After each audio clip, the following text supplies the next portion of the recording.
Drugi primer upotrebe Teamsa je upotreba prostora za saradnju za timski rad.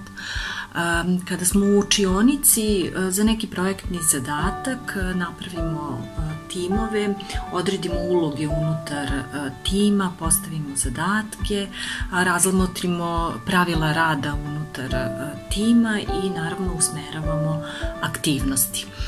Kako bih projektni zadatak izvela unutar Teams aplikacije, bilo je potrebno da za svaki tim unutar prostora za saradnju kreiram stranicu. Na toj stranici postavljen je zadatak za određeni tim, postavljene su po koracima aktivnosti unutar tog zadatka, postavljene su uloge unutar tima koje bi trebalo da se ostvare.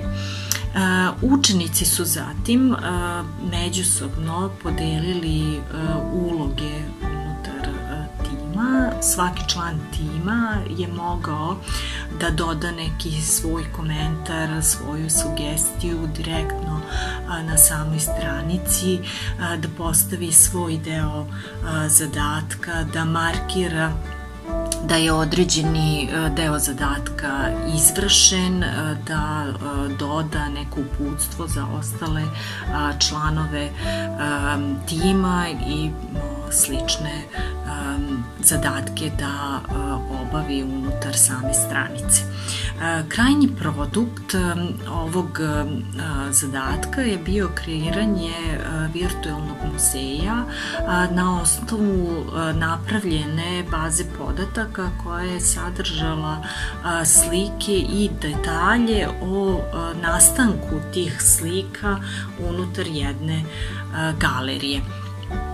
Postavljanje materijala na ovim stranicama za timski rad podrazumevalo je postavljanje različitih tipova datoteka, od slika preko tekstualnih datoteka, video zapisa do popunjene baze podataka.